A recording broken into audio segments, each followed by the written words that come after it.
네, 안녕하세요. 미래캐스터 황준원입니다. 2025년 12월 마지막 달에 있었던 소식들 정리해드리도록 하겠습니다. 네, 12월 달에는 휴머노이드 로봇의 움직임이 정말로 인상적이었습니다. 먼저 중국의 스타 기업이죠. 유니트리에서 H2와 G1이 대결하는 모습을 공개했어요. 저렇게 긴 로봇, 키 큰 로봇이 H2고요. 그리고 작은 로봇이 G1, 사람이랑 대결하고 있는 저 로봇도 H2, 키가 180cm입니다. 실제로 보면은 정말로 사람에게 위협이 될 만한 그런 느낌이 될 것 같아요. 자, 저렇게 키가 큰데도 공중돌기까지 가능한 모습을 보여줘서 사람들을 놀라게 했습니다. 또 이 G1을 이용해서 홍콩 과학기술대의 연구진이 농구를 가르쳤더니 이렇게 됐습니다.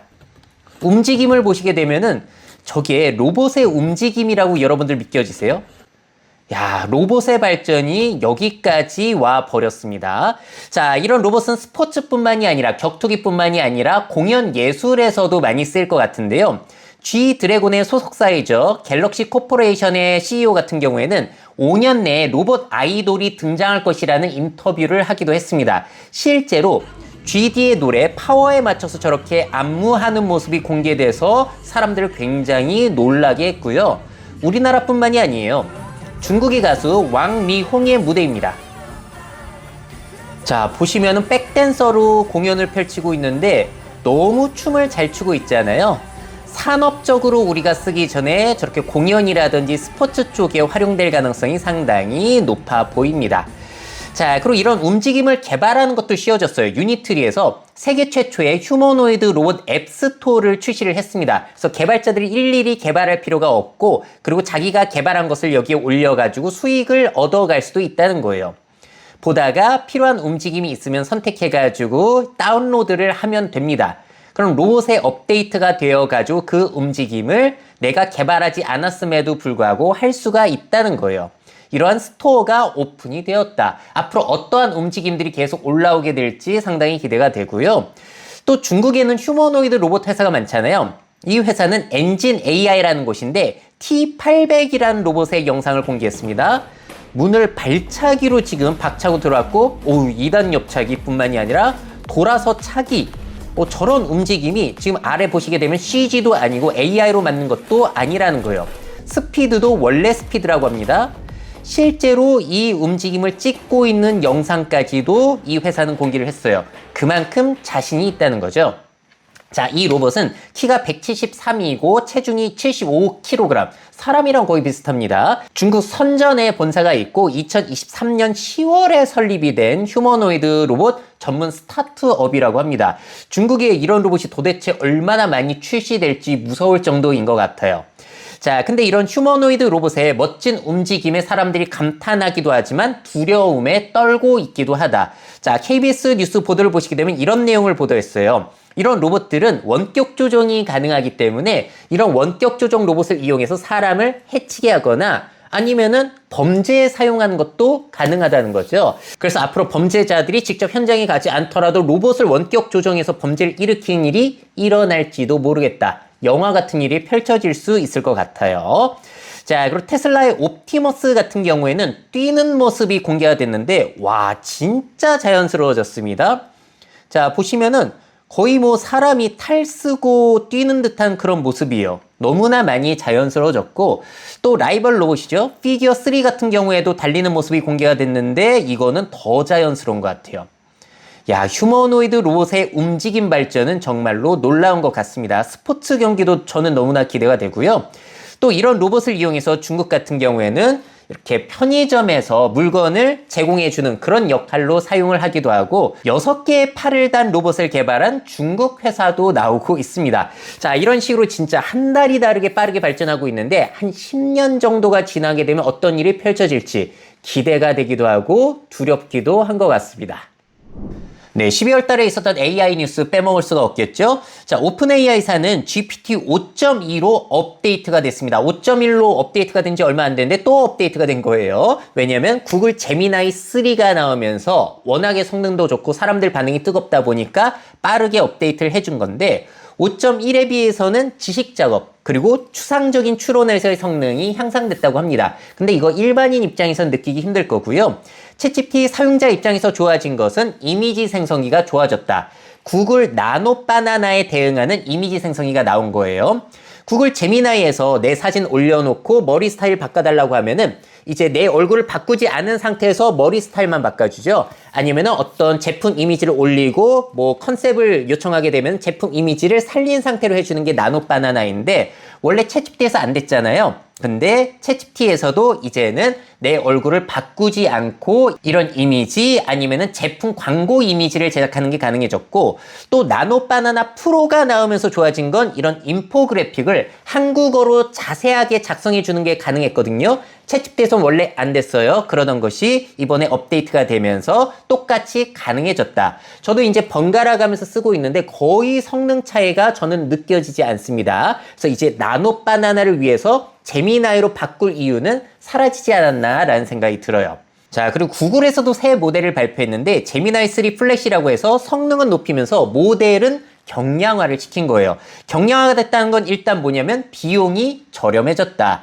제미나이 3 프로를 보시게 되면은 뭔가를 입력할 때의 비용 그리고 결과를 내줄 때의 비용을 보시게 되면은 $2, $12 이렇잖아요. 플래시 같은 경우에는 0.5, $3 그러니까 4분의 1 수준으로 확 떨어진 거예요. 근데 성능은 보시게 되면은 거의 차이가 없거나 오히려 높아진 부분도 있습니다.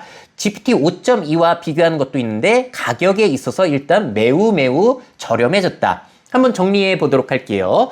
제미나이 2.5 프로 대비 약 3배 속도가 빨라졌다고 하고요.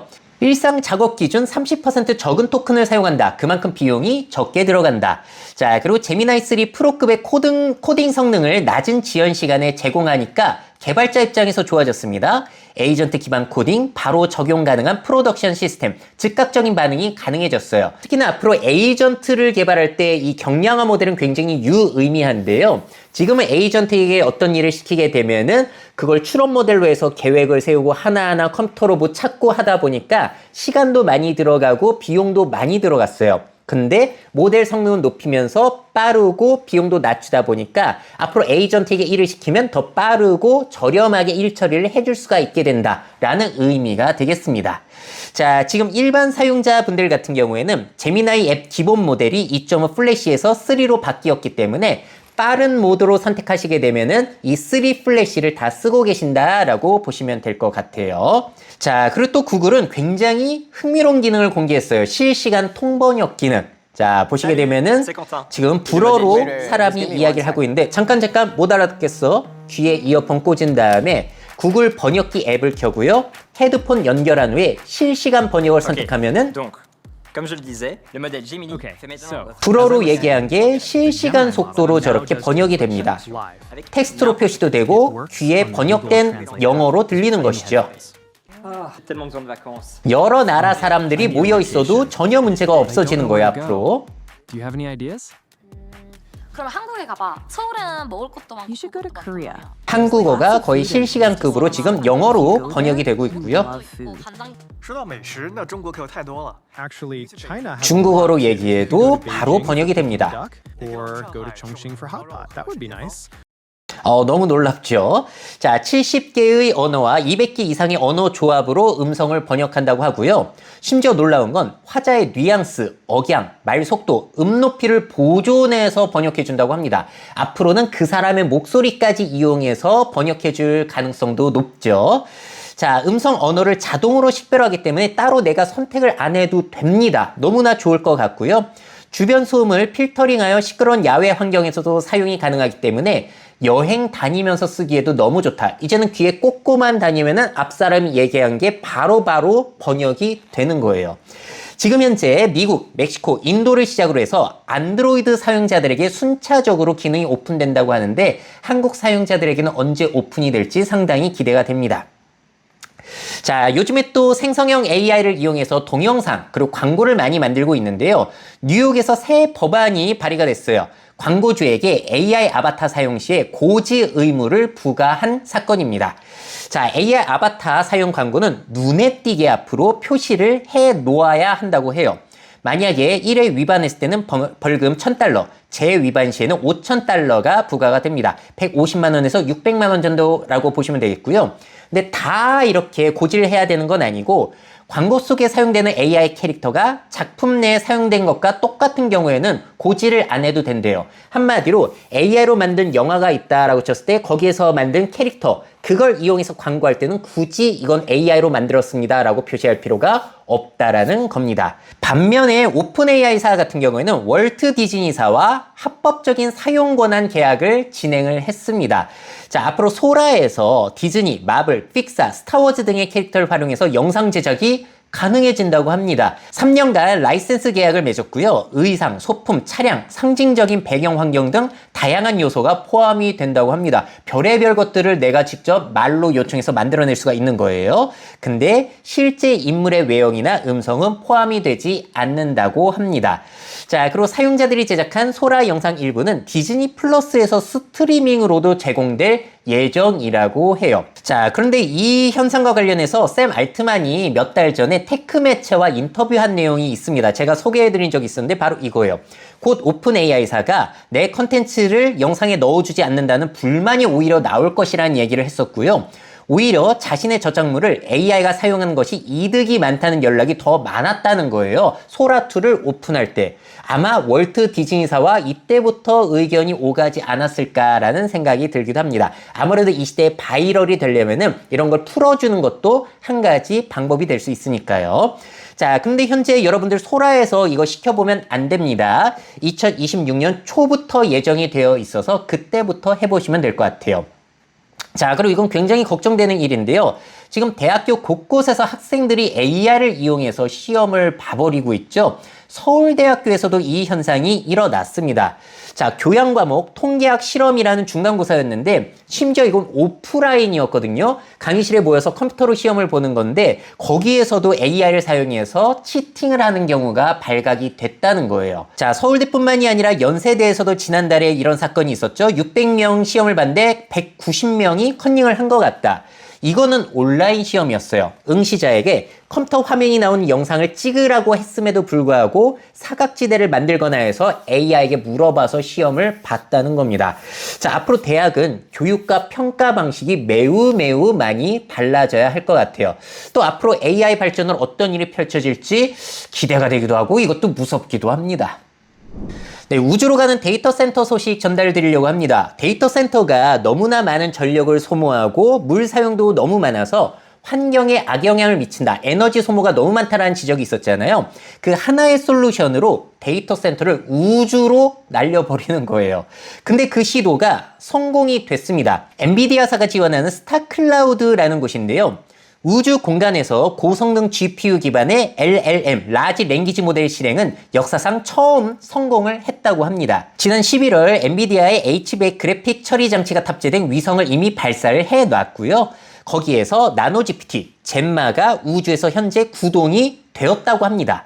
자, 우주 데이터 센터는 지상 데이터 센터보다 에너지 비용이 10배 저렴할 것이라고 지금 현재 기대가 되고 있어요. 근데 이 내용은 지난달에 일론 머스크와 젠슨왕이 한 포럼에서 언급을 하기도 했습니다. 특히나 일론 머스크가 이런 얘기를 했어요. 우주 데이터 센터는 밤, 구름, 날씨의 영향을 받지 않으므로 태양광 발전 효율이 극대화된다는 거예요. 현재 지구가 받는 태양 에너지는 태양 전체 방출량의 약 20억 분의 1 수준이라고 합니다. 우주에서 받게 되면 에너지를 더욱더 효과적으로 쓸 수 있다는 이야기고 우주에는 밤이 없으니까 에너지 저장용 배터리를 크게 쌓아둘 필요가 줄어든다는 거예요. 그리고 유리나 두꺼운 프레임 없이 더 가볍고 단순한 구조로 제작이 가능해서 비용도 저렴해지고요. 또 데이터 센터는 그 열이 많이 나기 때문에 그 열을 식히려고 이제 물도 많이 쓰고 그랬던 건데 데이터 센터의 열을 우주 공간으로 그냥 방출하면 됩니다. 우주는 너무나 춥기 때문에 열 관리 역시도 용이하다는 거예요.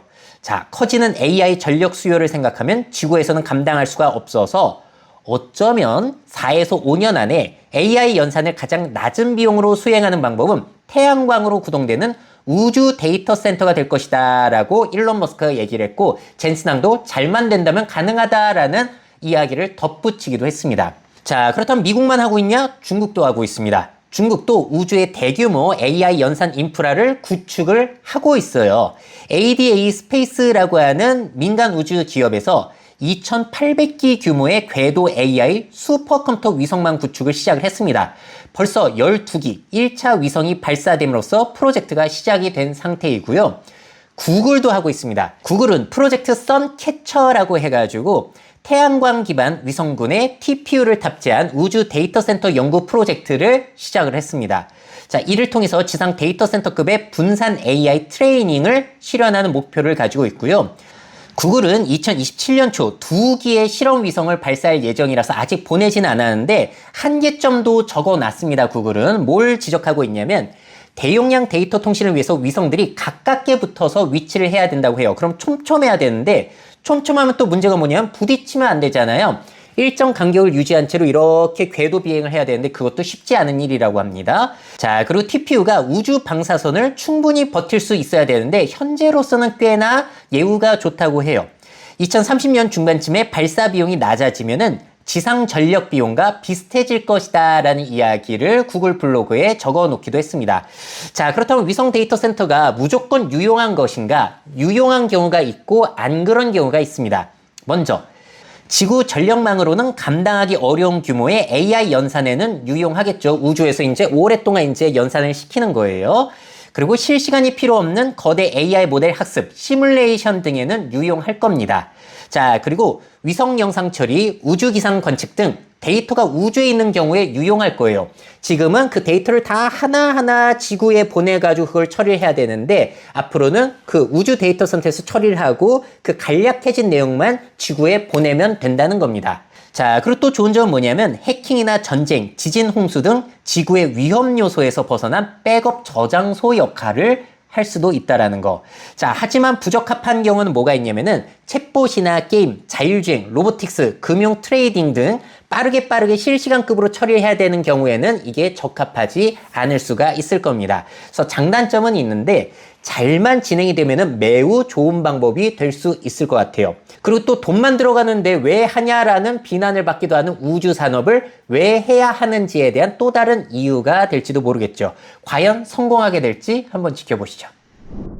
네, 12월에 통계청에서 굉장히 중요한 사회 지표들 발표를 많이 했습니다. 자, 먼저 1인 가구 통계 최신 자료 업데이트 해보도록 할게요. 자, 2024년까지 이제 취합이 된 것인데 2024년 기준 1인 가구 비율은 어디까지 높아졌을까요? 이제는 36.1%를 넘어갔습니다. 자, 참고로 노르웨이, 스웨덴, 핀란드 그런 나라들은 40% 이미 넘어갔어요. 우리나라도 40% 넘어가겠죠? 자, 어느 연령대의 1인 가구 비율이 제일 높았을까요? 자, 보시게 되면 70세 이상이 제일 높은데 이거는 70대, 80대, 90대 다 묶은 거니까 이렇게 나온 것이고 20대가 제일 높고요. 그 다음이 30대인데 30대의 1인 가구 비율도 상당히 많이 예전보다 높아졌습니다. 그리고 결혼하고 그러면서 줄어들었다가 50대가 넘어가면서 다시 증가가 되는데요. 앞으로는 고령 1인 가구 증가에 대해서 큰 관심을 가져야 되는 게 맞을 것 같습니다. 자, 그리고 또 흥미로운 퀴즈 드려볼게요. 1인 가구는 인간관계 만족도에 만족이 높을까요? 불만족이 높을까요? 결과를 보시게 되면은 만족이 불만족보다 훨씬 높습니다. 심지어 2021년 대비해서 만족도가 계속해서 높아지고 있고요. 불만족 역시도 줄어들고 있다는 것을 확인할 수가 있어요. 그럼 전체 가구와 한번 비교를 해볼게요. 전체 가구가 인간관계 만족도가 조금 더 높습니다. 그런데 포인트 차이가 4% 정도밖에 나지 않고요. 불만족 역시도 2% 정도밖에 차이가 나지 않는다는 점이 매우 흥미로운 포인트예요. 그리고 또 질문을 해봤어요. 몸이 아플 때, 돈이 필요할 때, 우울할 때 이럴 때 도움받을 사람이 있냐라고 물어봤는데 전체 가구와 1인 가구를 비교해 보시게 되면 차이가 있긴 합니다만 약 6, 7% 차이, 돈이 필요할 때도 한 6% 차이, 우울할 때도 한 5% 차이 정도가 납니다. 이게 높다라고 볼 수 있을지 낮다라고 볼 수 있을지는 모르겠는데요. 외로움에 있어서는 차이가 꽤 커요. 1인 가구의 절반가량은 외롭다라고 응답을 하고 있습니다.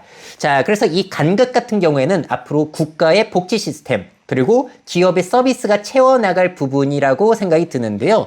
또 한 가지 변수는 뭐가 있냐면은 AI와 로봇이 발달하게 되면서 이 부분을 얼마나 채워줄 수 있을지 이것도 굉장히 기대가 되는 부분이에요. 자, 다음은 생명표 통계로 넘어가 보도록 하죠. 생명표는 뭐냐면은 현재의 연령별 사망 수준이 유지된다면 특정 연령의 사람이 향후 몇 세까지 살 수 있을지를 추정한 통계표이다. 자, 한마디로 미래의 의학 발전 가능성을 고려한 건 아니고 현재의 의료 수준으로, 건강 수준으로 예상을 해보는 거예요.